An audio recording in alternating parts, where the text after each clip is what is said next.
Well, the light's fading here in Belmont Cemetery, Belmont, Massachusetts. I kind of like filming in cemeteries. I still consider it filming in public. And this is a beautiful cemetery. I'm going to try to finish Edward III here before the light dies. This is Act 5, Scene 1. It's not a long scene. Sight reading, as it were. Don't know how this play is going to end. Here we are. Enter King Edward, Queen Philippa, Darby, and soldiers. No more, Queen Philippe, pacify yourself. Copeland, except he can excuse his fault, shall find displeasure written in our looks.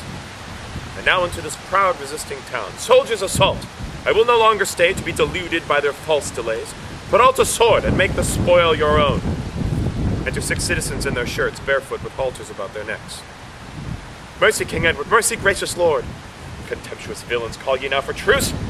Mine ears are stopped against your bootless cries. Sound drums alarm, draw threatening swords. Ah, noble prince, take pity on this town, and hear us, mighty king. Reclaim the promise that your highness made. The 2 days' respite is not yet expired, and we are come with willingness to bear what torturing death or punishment you please, so that the trembling multitude be saved. I promise. Well, I do confess as much, but I require the chiefest citizens and men of most account that should submit. You, peradventure, are but servile grooms, or some felonious robbers on the sea, whom apprehended, law would execute, albeit severity lay dead in us. No, no, you cannot overreach us thus. The sun, dread lord, that in the western fall beholds us now low brought through misery, did in the orient purple of the morn salute our coming forth when we were known.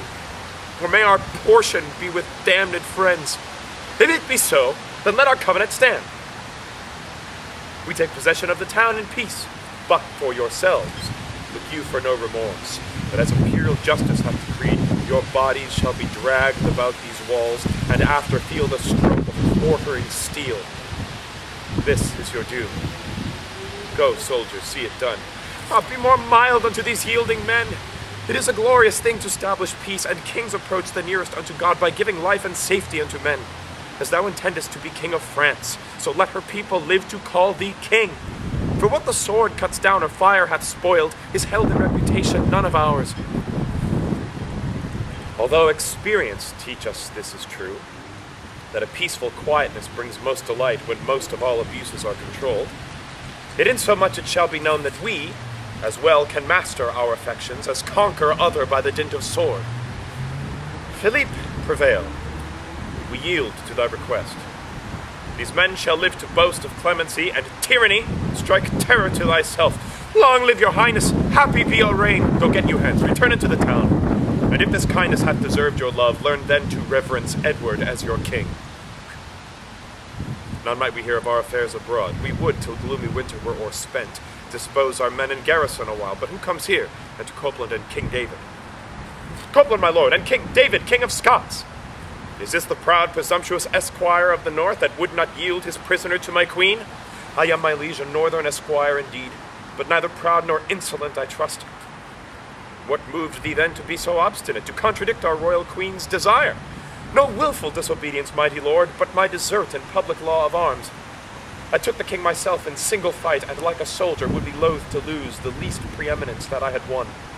And Copeland, straight upon your highness' charge, is come to France, and with a lowly mind doth veil the bonnet of his victory. Receive, dread lord, the custom of my fraught, the wealthy tribute of my laboring hands, which should long since have been surrendered up, had but your gracious self been there in place.